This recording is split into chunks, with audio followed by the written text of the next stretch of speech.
বিসমিল্লাহির রহমানির রহিম। আসসালামু আলাইকুম রহমতুল্লাহি ওয়া প্রিয় শিক্ষার্থী, আপনারা কেমন আছেন?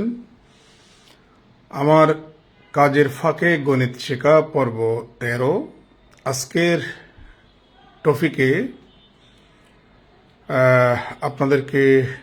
আপনাদের সবাইকে আমি স্বাগত জানাচ্ছি। আমি মোহাম্মদ ইফতেখার আলম। আজকে আমাদের টপিক হচ্ছে তিনটা সেট নিয়ে কথা বলতে চাই। একটা হচ্ছে ডিসক্রিট সেট, দ্বিতীয় নাম্বার হচ্ছে কন্টিনিউয়াস সেট এবং তৃতীয় নাম্বার হচ্ছে অ্যাবস্ট্রাক্ট সেট। এই তিনটি সেট ম্যাথমেটিক্যাল অ্যানালাইসিসের জন্য তথা পিওর ম্যাথমেটিক্সের জন্য খুব ইম্পর্টেন্ট তিনটা সেটস।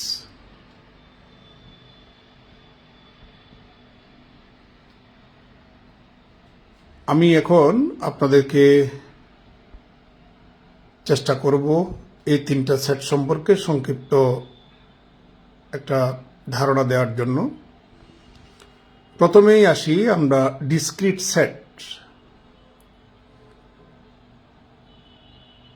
প্রথমে আসি সেট কাকে বলে। সেট হচ্ছে কতগুলি সুসংজ্ঞায়িত সংগ্রহকে, বস্তুর সুসংজ্ঞায়িত সংগ্রহকে সেট বলা হয়। Well defined collection of object is known as set. ক্যান্টর সর্বপ্রথম সেটের ধারণা দেন।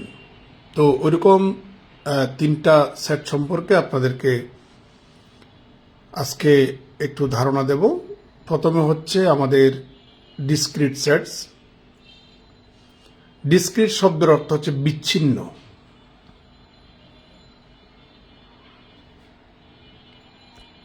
একটা উদাহরণ দিই, যেমন সেট অফ ন্যাচারাল নাম্বার, স্বাভাবিক সংখ্যার সেট। স্বাভাবিক সংখ্যা কাকে বলে? কাউন্টিং নাম্বারস গুলিকেই বলা হয় স্বাভাবিক সংখ্যা। তার মানে গণনা যে আমরা করি 1, 2, 3 এভাবে যে গণনা করি, এই যে ধনাত্মক পূর্ণ সংখ্যাগুলাকে স্বাভাবিক সংখ্যা বলা হয়। তো ধনাত্মক পূর্ণ সংখ্যাগুলাকে নিয়ে যে সেট গঠন করা হয় ওই সেটটাকে বলা হয় সেট অফ ন্যাচারাল নাম্বার বা স্বাভাবিক সংখ্যা। আমরা ওই সেটে যদি দেখি, প্রথম দুটো উপাদান আপনি নেন ওখান থেকে 1 এবং 2। এই যে এই সেটের দুটো উপাদান 1 এবং 2, এই দুটা উপাদানের মাঝখানে একটা গ্যাপ আছে। তাহলে আরো দুটা যদি উপাদান নেন, যেমন 2 এবং 3, 2 এবং 3 এর মাঝখানে একটা গ্যাপ আছে, একটা ব্যবধান আছে।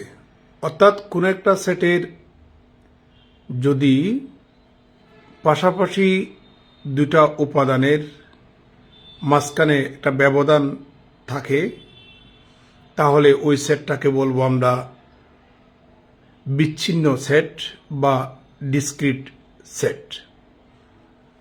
তাহলে বোঝা যাচ্ছে সেট অফ ন্যাচারাল নাম্বার একটা বিচ্ছিন্ন সেট।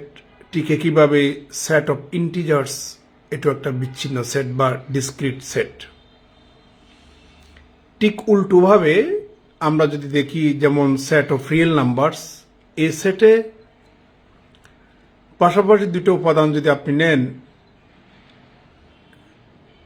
কোনো গ্যাপ থাকে না। তার মানে যেমন 1 এবং 2 দুটা রিয়েল নাম্বার, বাট এদের মাঝখানে হাজার হাজার কোটি কোটি ইনফাইনিট সংখ্যক রিয়েল নাম্বারস আছে। তার মানে কোনো গ্যাপই নেই। ঠিক আছে? তাহলে সেট অফ রিয়েল নাম্বারটা একটা কন্টিনিউয়াস সেট বা অবিচ্ছিন্ন সেট। ঠিক একইভাবে একটা ব্যবধি যদি আপনি নেন, এই ব্যবধিটাও একটা কন্টিনিউয়াস সেট।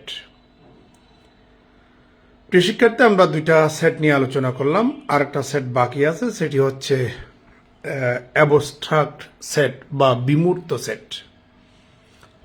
বিমূর্ত সেট কাকে বলে? বিমূর্ত সেট হচ্ছে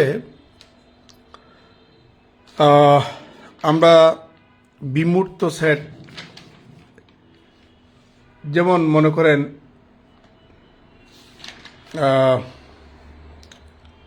এমন একটা সেট যার উপাদানগুলা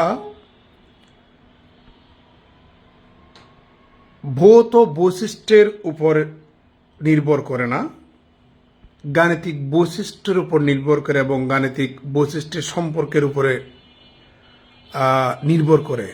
যেমন আমরা যদি বলি যে একটি সেট যখন তার উপাদানগুলো কি, যেমন আপেল, মানুষ না সংখ্যা, তার উপর আমরা বিবেচনা না করে যদি কেবল সংগ্রহের উপরে বিবেচনা করি তাহলে ওই স্টাইলের সেটকে বলবো ডিসক্রিট সেট বা বিমূর্ত সেট।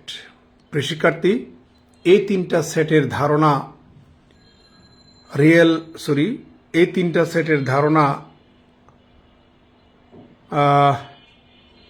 পিওর ম্যাথমেটিক্সের জন্য খুব ইম্পর্টেন্ট।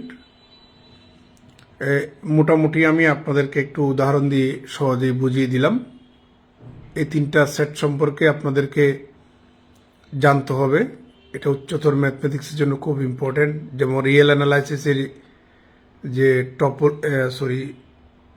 আছে আপনার মেট্রিক স্পেস একটা চ্যাপ্টার আছে, অনার্স ফোর্থ ইয়ারে